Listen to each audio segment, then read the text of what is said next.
disciples transforming lives. Hari ini saya mau encourage bagi Anda yang pernah bertanya-tanya dalam hati, di usia ini apa yang aku bisa lakukan? Apakah aku masih bisa berbuat sesuatu untuk Tuhan? Saudara, Tuhan bisa memberikan Anda sebuah visi di usia berapapun. Jadi hari ini siapkan hati Anda. Terima visi yang baru dari Tuhan. Saya percaya ada orang-orang yang ketika Anda mendengarkan firman Tuhan ini, tiba-tiba Tuhan itu berbicara kepada Anda. Ayo layani Tuhan di area ini. Ayo lakukan ini, ayo lakukan itu. Bahkan mungkin engkau diingatkan visi yang Tuhan pernah kasih ke dalam kehidupan Anda yang mungkin Anda pernah lakukan tapi Anda berhenti melakukannya. Tuhan bilang lakukan, selesaikan apa yang pernah aku perintahkan engkau untuk lakukan. Izinkan hidup ini menjadi kehidupan yang berbuah ketika kita masih hidup. Kehidupan yang menyenangkan hati Tuhan ketika Tuhan menilik hidup kita. Tuhan bisa tersenyum melihat kehidupan kita. Amin. Shalom saudara dimanapun Anda berada.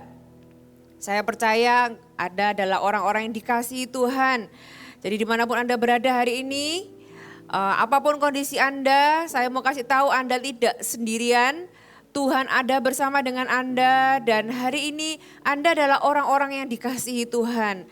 Saudara, jadi kalau hari ini Anda sedang sedih, sedang down, sedang mencari jawaban, Tuhan itu tidak menutup mata atas kehidupan saudara. Saya percaya akan datang waktunya Tuhan itu akan menjawab apa yang saudara doakan.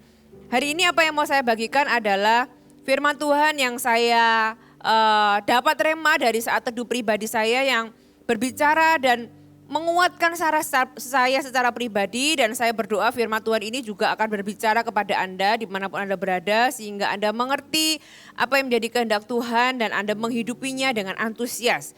Kita buka sama-sama di Kejadian pasal yang ke-6. Kita belajar dari satu tokoh yang bernama Nuh. Ya, apa yang rema-rema yang kaya dari firman Tuhan dari kehidupan Nuh ini. Kita buka di ayat yang kelima. Ya, kelima dan keenam dulu ya. Ketika dilihat Tuhan bahwa kejahatan manusia besar di bumi dan bahwa segala kecenderungan hatinya selalu membuahkan kejahatan semata-mata, maka menyesallah Tuhan bahwa ia telah menjadikan manusia di bumi dan hal itu memilukan hatinya. Jadi Tuhan itu sedih, Tuhan itu pilu hatinya. Ya kenapa? Karena melihat manusia itu berbuat jahat dan gak cuma sekedar tindakannya, bahkan hatinya ini kalau lihat sesuatu, responnya itu selalu membuahkan kejahatan semata-mata. Kecenderungannya selalu membuahkan kejahatan semata-mata. Saudara, ketika dilihat Tuhan, kalau sudah baca kalimat pertama dikatakan ketika dilihat Tuhan. Terus kemudian Tuhan itu lihat, terus respon Tuhan itu menyesal. Seolah-olah kayak Tuhan itu kaget, terus Tuhan itu kaget terus menyesal. Saudara, Tuhan kita adalah Tuhan yang dikatakan di ayat yang lain, karena ayat ini mungkin kalau ada orang yang gak mengerti kontradiktif dengan ayat yang lain. Ayat yang lain dikatakan Tuhan kita itu gak menyesal, tapi di sini kok dikatakan Tuhan itu menyesal. Saudara, kalau sudah baca di 1 Samuel 15, ya 1 Samuel 15, saya bacakan ayat yang ke-29. Di sini dikatakan lagi sang mulia dari Israel tidak berdusta dan ia tidak tahu menyesal. Sebab ia bukan manusia yang harus menyesal. Saudara, di sini kok berlawanan ya, dikatakan dia tidak tahu menyesal. Sedangkan di Kejadian dikatakan maka menyesallah Tuhan. Di ayat yang lain Bilangan pasal yang ke-23 ayat yang ke-19 dikatakan Allah bukanlah manusia sehingga ia berdusta, bukan anak manusia sehingga ia menyesal. Ya, hanya kita loh manusia yang bisa menyesal. Kenapa? Karena kita ini tidak maha tahu. Tahu gitu aku gak akan beli ini, ternyata barangnya gak sesuai dengan apa yang diharapkan, gak sesuai harganya. Tahu gitu aku gak akan lakukan ini, ternyata gitu ya. Apa yang kita lakukan yang harusnya baik hasilnya tapi ternyata kebalikan yang kita terima. Kita bisa menyesal karena apa? Karena kita bukan manusia yang maha tahu. Kita menyesal karena kita bukan manusia atau pribadi yang maha kuasa. Tapi Tuhan kita itu Allah yang maha tahu. Allah yang maha kuasa. Nah, jadi apa yang dimaksud di dalam Kejadian 6 ini? Dikatakan maka menyesallah Tuhan. Saudara, ayat ini sebenarnya kata menyesal ini dari bahasa asli yang kata nakam. Nah, nakam ini Tidak serta-merta karena menyesal karena ketidaktahuan atau menyesal karena ketidakmahakuasaan. Tapi di sini adalah sebuah perasaan atau sebuah kondisi hati yang sangat berduka. Makanya nggak ada kata-kata bahasa Indonesia yang cukup bisa mewakili sehingga dikatakan menyesal di sini. Sebenarnya kata ini adalah kata yang sama yang dipakai di Lukas 19. Lukas pasal yang ke-19 ayat yang ke-41. Dan ketika Yesus telah dekat dan melihat kota itu, kota apa ini? Yerusalem. Dikatakan ia menangisinya. Nah, kata menangisi di situ sama dengan kata dalam bahasa aslinya itu sama dengan yang dipakai di kata menyesal.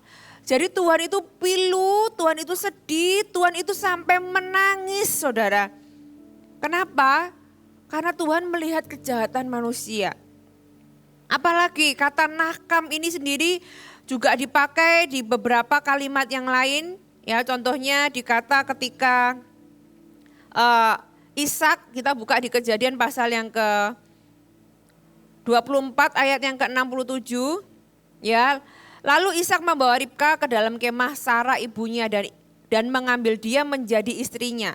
Ishak mencintainya dan demikian ia dihiburkan setelah ibunya meninggal. Nah, kata dihiburkan ini juga pakai kata yang sama yaitu nakam. Artinya apa? Artinya kondisi hati Tuhan waktu itu di Kejadian pasal yang ke-6 adalah kondisi yang sangat sedih yang butuh dihibur, saudara. Dari sini apa yang kita lihat? Kita bisa mengerti ternyata Tuhan itu punya ekspektasi. Tuhan itu punya harapan. Ya, waktu itu ketika Tuhan menilik bumi, ketika Tuhan melihat manusia, ternyata manusia itu semua berbuat jahat. Sampai hatinya pun kotor gitu ya. Nah, saudara, pertanyaannya, kalau hari ini Tuhan melihat Anda dan saya, kira-kira respon hati Tuhan kayak apa ya? Sedih, negatif atau positif? Senang. Kata menyesal di dalam Kejadian pasal yang ke-6 ini sangat mudah menggambarkannya. Itu adalah sebuah perasaan negatif. Seperti kayak saudara coba bayangkan bagaimana perasaan Allah jika manusia itu menuruti firman Tuhan. Taat, ya kan? Apakah Tuhan itu akan gembira, senang, sukacita, ya kan? Pasti jadi Tuhan itu punya respon terhadap kehidupan kita, saudara. Nah, demikian juga sebaliknya bagaimana perasaan Allah ketika manusia itu melanggar firman Tuhan. Ketika manusia itu berbuat jahat, ketika manusia itu memilih yang salah daripada yang benar. Respon Tuhan apa? Sedih, Tuhan mungkin marah, Tuhan pilu, saudara ya, bahkan menangis. Dari sini apa yang kita bisa belajar? Ketika saya membaca ayat ini, saya belajar bahwa yang pertama, Tuhan itu punya harapan di dalam kehidupan Anda dan saya. Tuhan punya harapan ketika Tuhan menciptakan Anda dan saya. Tuhan punya kehendak, Tuhan punya rancangan, Tuhan punya keinginan. Keinginannya apa? Tuhan mau melihat orang-orang yang mengasihi Dia. Orang-orang yang taat terhadap perintahnya. Orang-orang yang berani atau bisa memilih yang benar di atas yang salah. Saudara, dari sini menggambarkan ternyata Tuhan itu sama manusia itu hubungannya bukan kayak hubungan siapa sih lu gitu ya. Kalau kita nggak ada attachment dengan seseorang, perasaan kita nggak akan terlalu ada di dalamnya. Kita hanya bisa sedih kalau kita dikecewakan dengan orang yang kita kasihi.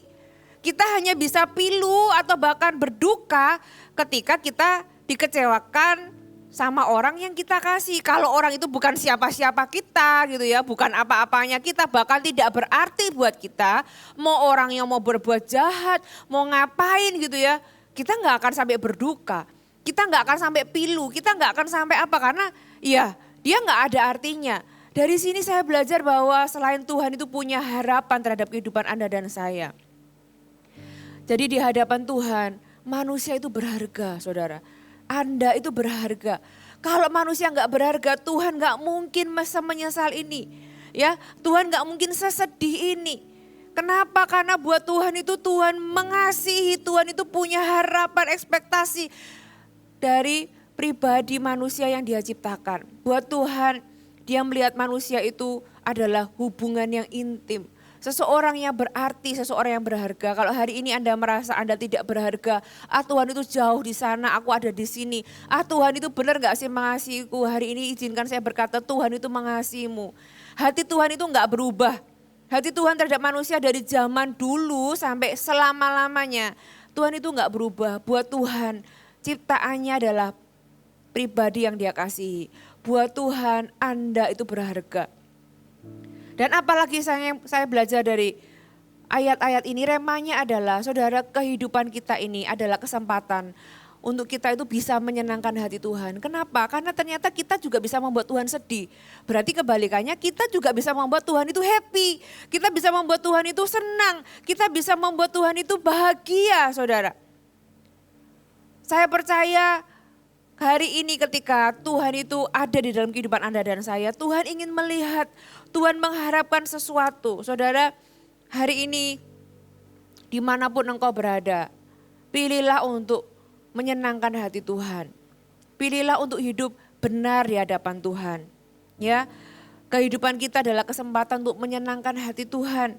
Karena kita tahu bahwa ternyata Tuhan itu punya harapan ya.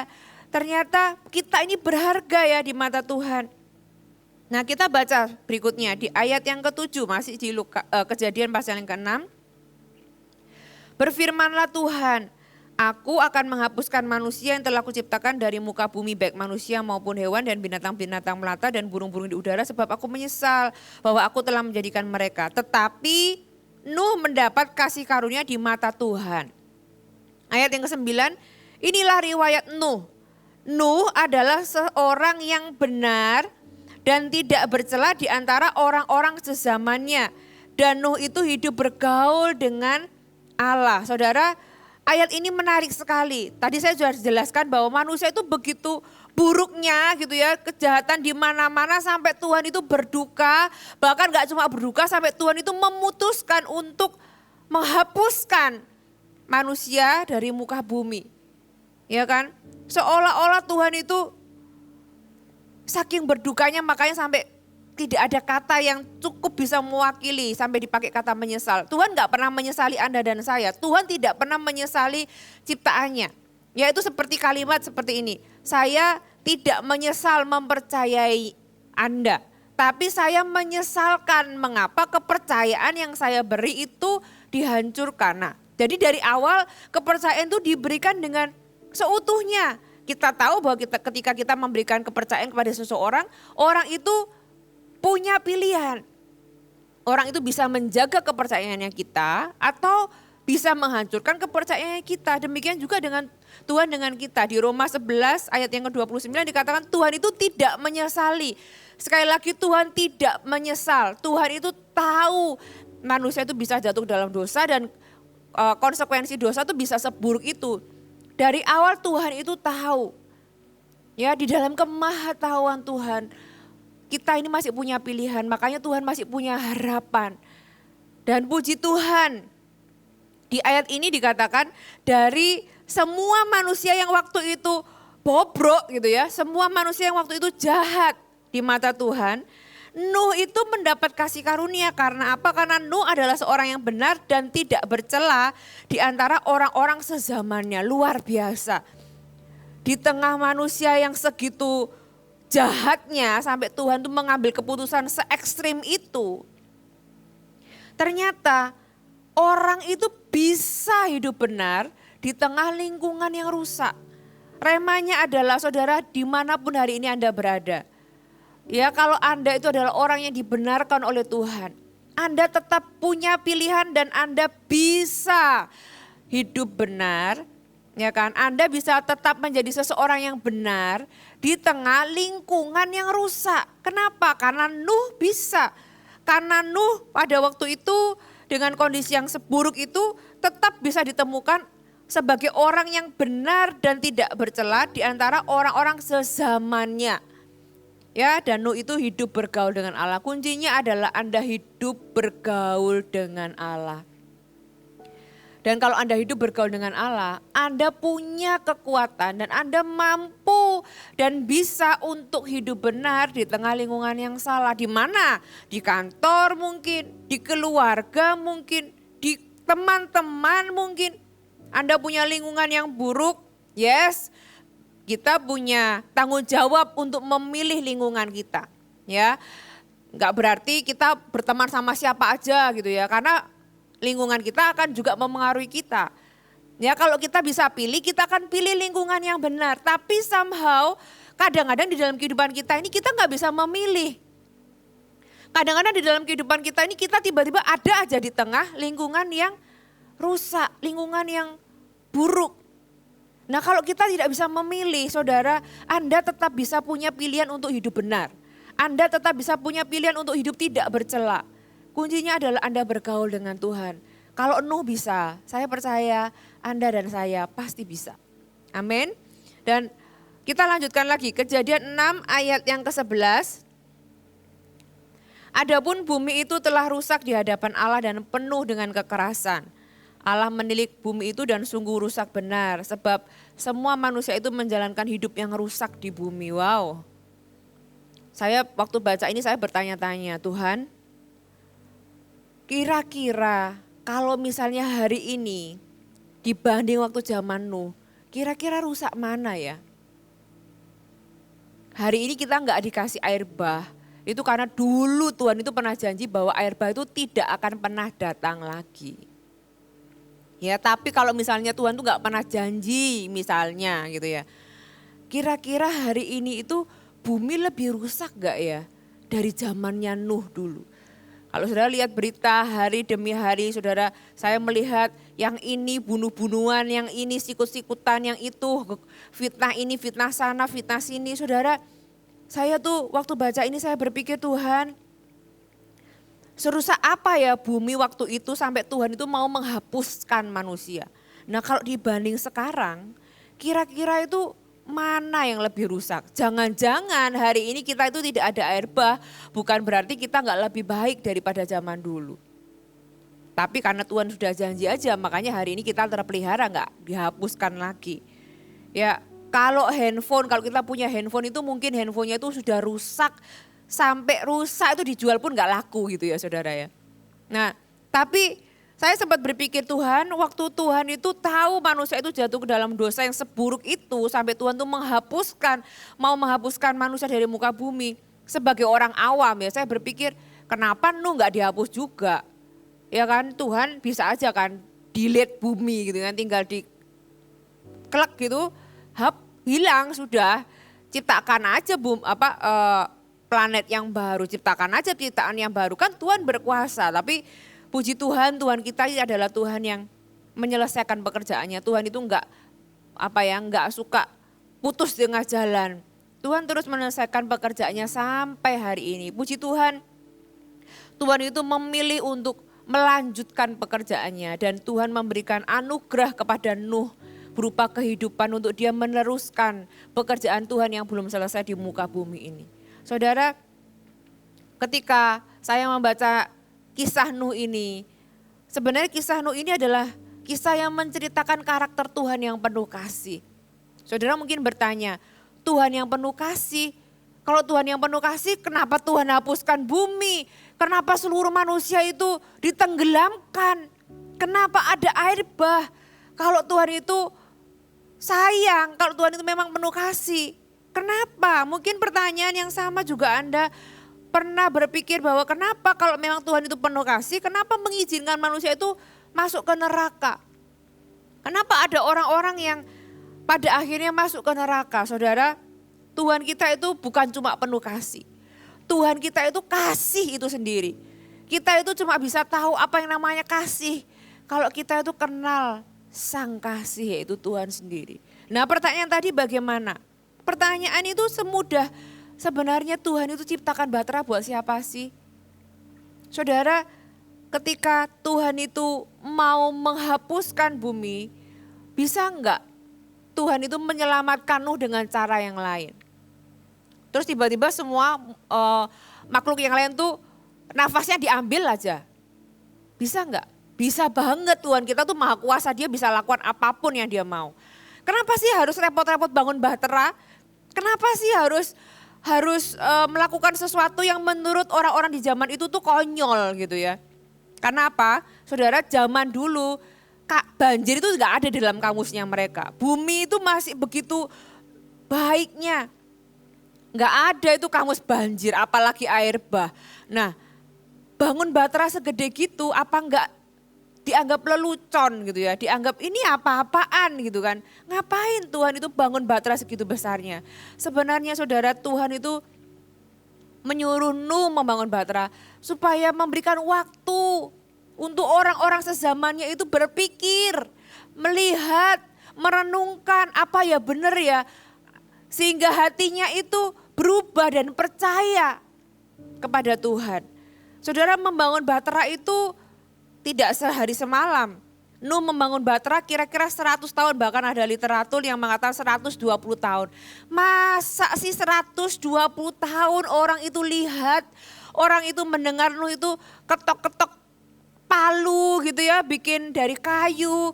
Masa sih gak mikir atau merenung atau mungkin bertanya-tanya. Tapi luar biasanya memang gak ada satupun yang bertobat. 120 tahun Tuhan kasih kesempatan. Bahkan Nuh ini pasti gak kurang-kurang menginjil ya. Maksudnya berkhotbah. Gak kurang-kurang mengajak. Gak kurang-kurang memberitahu. Gak kurang-kurang menyampaikan kepada orang-orang sezamannya. Tapi selama 100 tahun lebih nihil. Kalau saudara jadi pengkhotbah, Anda punya masa pelayanan 100 tahun dan selama 100 tahun Anda setia melayani berkhotbah, tidak ada satupun yang dimenangkan, saudara bisa bayangkan. Tapi luar biasa Nuh ini, dia taat sama Tuhan. Dan Allah yang penuh kasih, Tuhan itu selalu memberikan jalan keluar. Saudara, bahtera itu sebenarnya adalah jalan keluar buat orang-orang di zaman itu. Di hari ini Tuhan itu tahu bahwa ada penghukuman akhir. Makanya Tuhan itu memberikan jalan keluar, yaitu siapa? Yesus. Yesus dari surga turun ke bumi untuk menebus kita umat manusia. Saudara, Tuhan itu memberikan jalan keluar. Tuhan itu enggak asal delete, asal hapus. Tuhan enggak asal menghukum manusia masuk neraka. No, Tuhan kasih kita solusi. Tuhan rela mati di atas kayu salib supaya semua orang itu tidak ada yang binasa. Kita buka di 2 Petrus pasal yang ketiga. 2 Petrus pasal yang ketiga, ayat yang ketiga.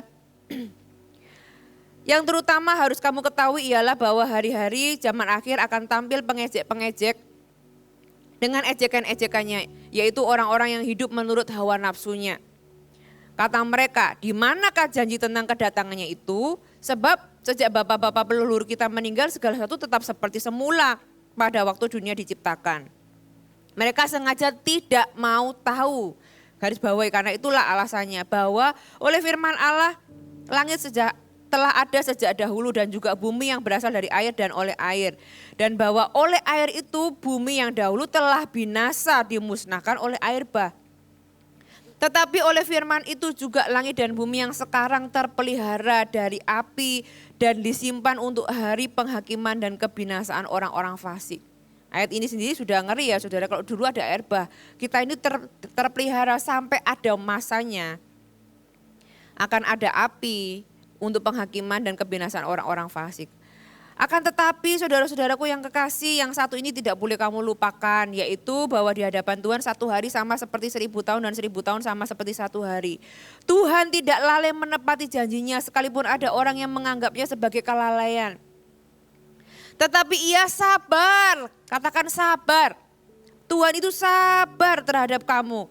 Karena ia menghendaki supaya jangan ada yang binasa. Melainkan supaya semua, gak ada yang kecuali, gak ada yang tertinggal. Semua orang berbalik dan bertobat. Saudara, saya percaya Tuhan kita tuh gak pelin-pelan. Dahulu, sekarang dan selama-lamanya hati Tuhan itu tetap sama. Tuhan itu mau semua orang berbalik dan bertobat. Karena itu Tuhan itu sabar. Makanya saya bilang tadi, Tuhan bisa gak sih nyelamatin Nuh dan menghapus semua manusia yang lain itu dengan cara yang lain selain bikin Bahtera dan air bah? Bisa. Tuhan lo pencipta, dia mau apapun dia bisa lakukan. Kenapa Tuhan itu sampai nunggu? Bahkan kalau saudara dengar khotbah Pastor Fuji minggu lalu tentang Metusala, Tuhan itu sebenarnya udah kasih tahu dari zaman Henok bahwa nanti Tuhan itu akan menghakimi, gitu ya, akan ada air bah, saudara. Tapi Tuhan itu tunggu, Tuhan itu nahan hati. Tuhan itu kalau bisa nggak terjadi nggak usah lah. Kenapa? Karena itu bukan tujuan Tuhan. Karena Tuhan itu selalu ingin semua manusia berbalik dan bertobat. Hari ini, saudara, kalau Anda masih hidup, kalau hari ini Anda masih bergumul, menikmati dosa, tahu nggak kenapa Anda masih hidup? Karena Tuhan itu masih sabar, karena Tuhan itu tunggu Anda bertobat, saudara. Waktu itu Nuh itu pasti dengan semua waktu yang dia pakai selama 100 tahun lebih. Kenapa? Karena Tuhan itu menunggu. Saya percaya kalau waktu itu semua orang itu bertobat, kisah Niniwe itu akan terulang pertama kali di zaman Nuh. Tuhan itu Tuhan yang sama, Tuhan itu tidak pernah suka menghukum. Kalau saudara cinta sama seseorang, hukuman itu bukanlah opsi nomor 1. Yang dicari itu adalah pertobatan. Sama seperti Yunus ketika bicara kepada orang Niniwe. 40 hari lagi Tuhan akan menghancurkan, akan menghakimi dan segala macam. Apakah Tuhan pelin-pelan? Setelah itu, itu cuma menggertak aja. No, Tuhan itu memang punya rencana. Tapi ketika respon yang diharapkan, mereka itu bertobat sampai sujud, sampai langsung berbalik arah. Tuhan itu juga bisa merubah rencananya. Nah Tuhan itu tunggu, saudara. Apa yang saya belajar dari peristiwa Nuh ini? Saudara, jangan tunda-tunda pertobatan Anda. Jangan tunda-tunda. Ya, kenapa? Karena Anda dan saya tidak pernah tahu hidup ini akan berakhir kapan. Hari ini dengan masa pandemi ini kita semakin tahu, sebenarnya kita dari dulu harusnya sudah tahu. Tapi dengan masa pandemi ini kita semakin tahu bahwa manusia itu fragile ya. Manusia itu rapuh ya. Hanya karena virus yang bahkan tidak kelihatan mata. Kita tuh bisa berangkat kapan aja loh saudara. Untuk kita itu tidak ada lagi di muka bumi. Tua itu bukanlah syaratnya. Saudara, we never know. Baca di ayat 15 di 2 Petrus 3 tadi. Anggaplah kesabaran Tuhan kita sebagai kesempatan bagimu untuk beroleh selamat. Saudara, anggaplah hari ini kalau Anda itu masih diberikan hidup sama Tuhan. Saudara, jangan terus tinggal di dalam kekerasan hati. Jangan terus tinggal di dalam dosa. Kalau Anda tahu itu salah, saudara, lebih baik Anda bayar harga. Kadang-kadang ketika kita itu memilih yang benar, ada harga yang harus kita bayar. Saudara, lebih baik Anda bayar harga untuk hidup di dalam kebenaran. Daripada Anda memilih untuk sesuatu yang sepertinya nikmat tapi salah. Anda bayar di belakang, sama-sama bayar kok. Bedanya cuma di depan sama di belakang. Masalahnya di belakang lebih besar bayarnya. Dan saya berdoa, firman Tuhan ini berbicara, Anda tidak lagi menunda-nunda. Kalau Anda pikir, oh ya nantilah gitu ya. Nantilah, aku kan masih muda. Nantilah, melayani Tuhan itu nanti. Bertobat itu nanti. Sungguh-sungguh sama Tuhan itu nanti. Halo, we never know. Kita gak pernah tahu saudara. Air bah pun mereka gak pernah nyangka. Memang Nuh itu membangun bahtera. Tuhan gak pernah bilang kapan mulai ada hujan. Gitu ya. Sampai ketika mereka itu hujan mulai turun, mereka mengetok-ngetok, pintu sudah tertutup, it's too late. Saudara, hari ini dimanapun Anda berada, lihatlah kehidupan Anda sebagai kesempatan yang diberikan Tuhan. Untuk apa? Bagi Anda yang belum bertobat, ini waktunya Anda bertobat. Bagi Anda yang belum sungguh-sungguh sama Tuhan, ini waktunya Anda sungguh-sungguh dengan Tuhan. Melayani Tuhan dengan apa yang Anda dan saya bisa. Kesempatan untuk kita bisa menyenangkan hati Tuhan lewat keputusan-keputusan kita setiap hari. Izinkan hidup ini menjadi kehidupan yang berbuah ketika kita masih hidup. kehidupan yang menyenangkan hati Tuhan. Ketika Tuhan menilik hidup kita, Tuhan bisa tersenyum melihat kehidupan kita. Amin. Kita belajar lagi dari kehidupan Nuh, saudara. Kita buka di Kejadian masih pasal yang ke-6, ayat yang ke-13. Ayat yang ke-14, buatlah bagimu sebuah batra dari kayu gofir. Batra itu harus kau buat berpetak-petak dan harus kau tutup dengan pangkal dari luar dan dari dalam. Beginilah engkau harus membuat batra itu 300 hasta panjangnya, 50 hasta lebarnya, 30 hasta tingginya. Buatlah atap pada batra itu dan selesaikanlah batra itu sampai sehasta dari atas. Dan pasanglah pintu pada lambungnya. Buatlah batra itu bertingkat bawah, tengah, dan atas. Sebab sesungguhnya aku akan mendatangkan air bah meliputi bumi untuk memusnahkan segala yang hidup dan yang bernyawa di kolong langit. Segala yang ada di bumi akan mati binasa. Tetapi dengan engkau aku akan mengadakan perjanjianku dan engkau akan masuk ke dalam batra itu. Engkau bersama-sama dengan anak-anakmu dan istrimu dan istri anak-anakmu. Dan dari segala yang hidup, dari segala makhluk, dari semuanya haruslah engkau bawa satu pasang ke dalam batra itu supaya terpelihara hidupnya bersama-sama dengan engkau. Jantan dan betina harus kau bawa.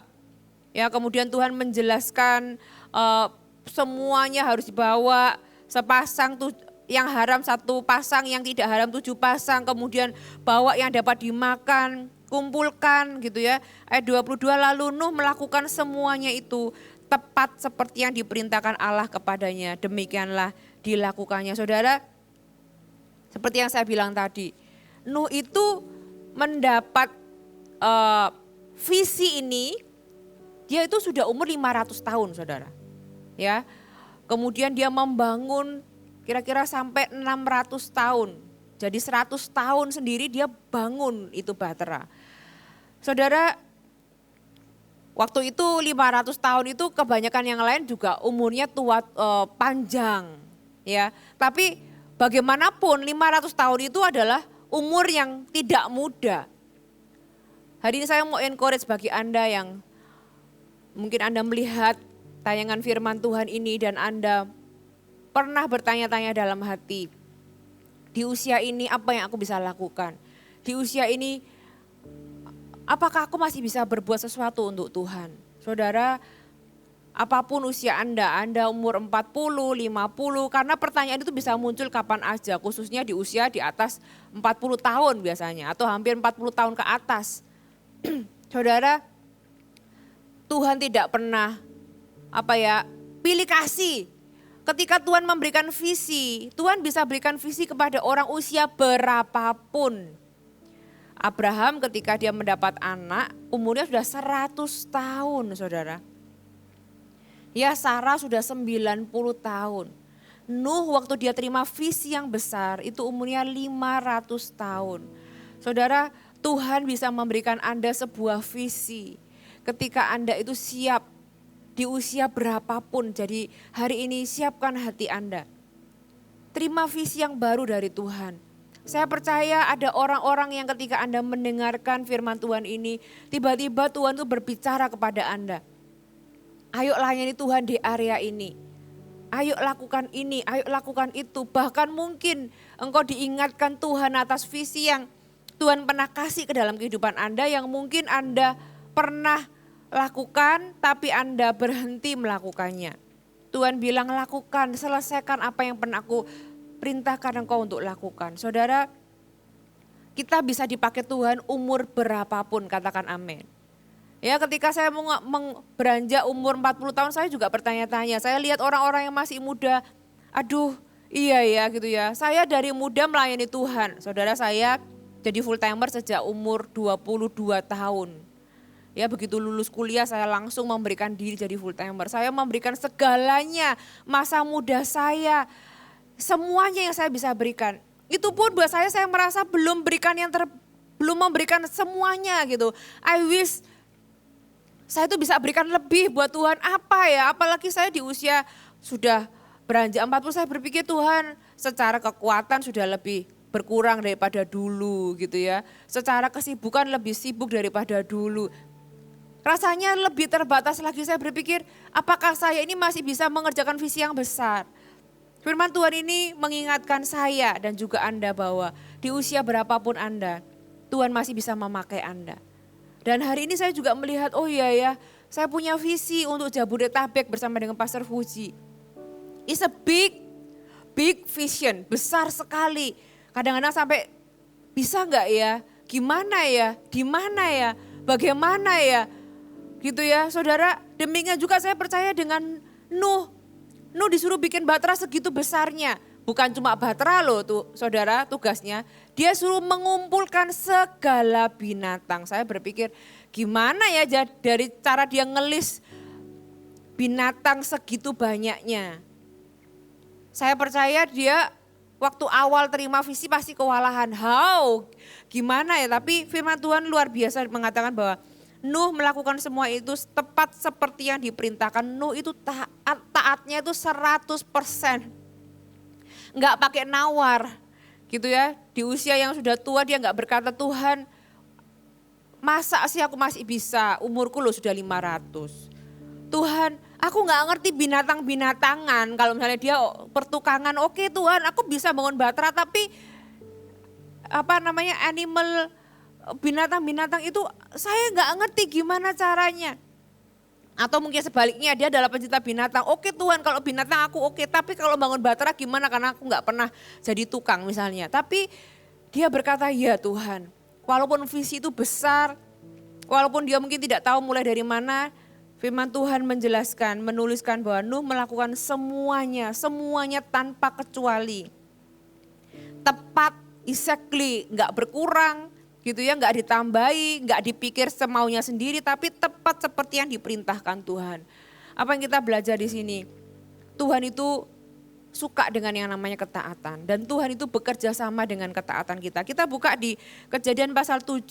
Ketika Nuh itu taat, apa yang terjadi? Lalu berfirmanlah Tuhan kepada Nuh, masuklah ke dalam bahtera itu, ayat yang pertama, engkau dan seisi rumahmu sebab engkaulah yang kulihat benar di hadapanku di antara orang zaman ini. Dari segala binatang yang tidak haram haruslah kau ambil. Ya, siapa yang disuruh ambil? Nuh. Haruslah kau ambil 7 pasang jantan dan betinanya, tetapi dari binatang yang haram 1 pasang jantan dan betinanya, juga dari burung-burung di udara 7 pasang jantan dan betina supaya terpelihara hidup keturunannya di seluruh bumi. Sebab 7 hari lagi aku akan menurunkan hujan ke atas bumi 40 malam lamanya dan aku akan menghapuskan dari muka bumi segala yang ada yang kujadikan itu. Lalu Nuh melakukan segala yang diperintahkan Tuhan kepadanya. Ya, Nuh berumur 600 tahun ketika air bah datang meliputi bumi. Perhatikan ayat 7, masuklah Nuh ke dalam bahtera itu bersama-sama dengan anak-anaknya dan istrinya, istri anak-anaknya karena air bah itu.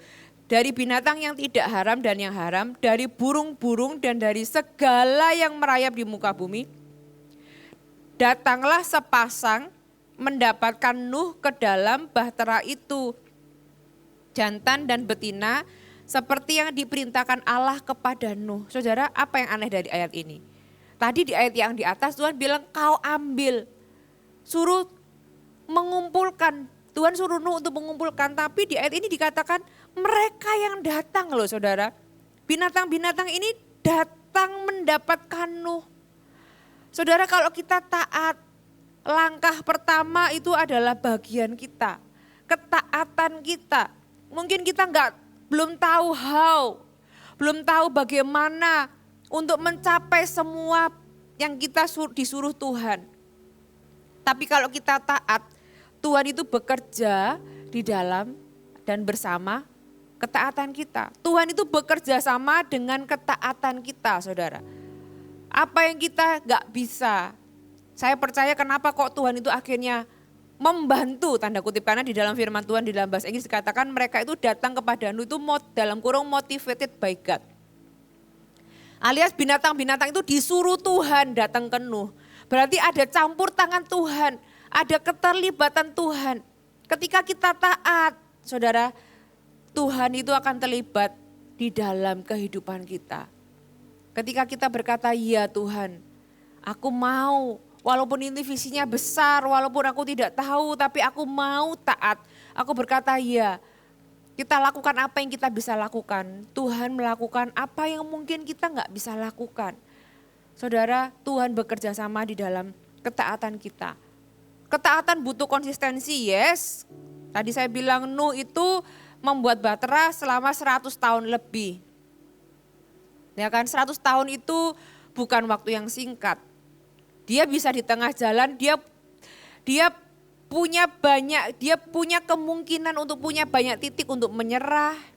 Gitu ya, untuk merasa konyol dengan apa yang dia lakukan. Beneran ini dari Tuhan. Apa aku gak salah dengar? Belum lagi dicemooh sama orang-orang sezamannya. Belum lagi mungkin dikata-katai. Gitu ya, dianggap orang bodoh, orang gila. Saudara, mungkin di dalam selama 100 tahun itu ada banyak titik dia mempertanyakan apa yang dia lakukan. Apakah aku ini benar? Apa aku ini gak salah ya? Ya, apa aku ini gak konyol melakukan semua yang saya lakukan? Tapi lihatlah, Nuh itu begitu konsisten, begitu sabar. Ketaatan membutuhkan konsistensi, membutuhkan komitmen, membutuhkan sebuah kebulatan hati. Ya, karena apa? Ketaatan kita tuh akan diuji, enggak gampang-gampang orang ngomong ini kita berubah. Orang ngomong lain, apalagi kita dihujat orang, dikata-katai, itu kemudian kita berhenti. Saudara, kalau Anda tahu visi itu dari Tuhan, kalau Anda tahu itu adalah kehendak Tuhan, hari ini saya mau encourage Anda. Ada orang-orang yang engkau tahu kok itu kehendak Tuhan, tapi engkau menjadi lemah karena ada kendala, karena ada perkataan orang yang mungkin menyakitkan Anda, sehingga membuat Anda bertanya-tanya.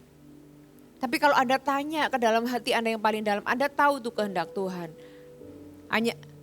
Anda hanya ketemu dengan kendala, dengan kata-kata yang tidak membangun sehingga Anda akhirnya lemah dan berhenti. Hari ini saya mau encourage Anda. Saudara, ayo bangkit lagi.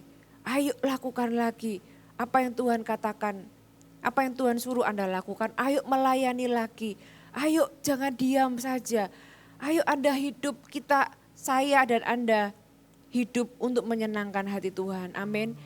Saya berdoa firman Tuhan ini mendasari Anda, mendorong Anda, memberikan Anda sebuah gairah yang baru.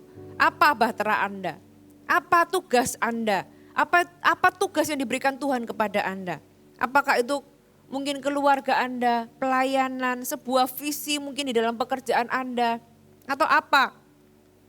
Saudara, Anda pasti bisa melakukannya. Saya percaya di dalam langkah ketaatan Anda, Tuhan akan bekerja sama. Amin. Mari kita nyanyikan lagu ini.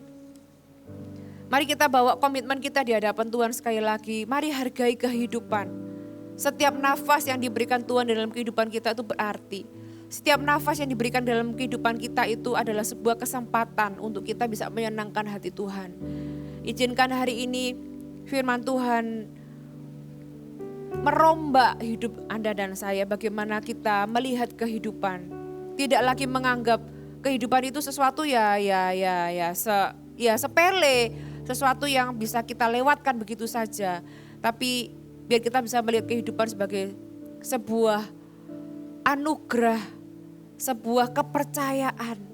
Tuhan gak akan menyesali kepercayaannya, sehingga kita pun punya sebuah tanggung jawab, jangan sampai kita menghancurkan kepercayaan Tuhan di dalam kehidupan kita.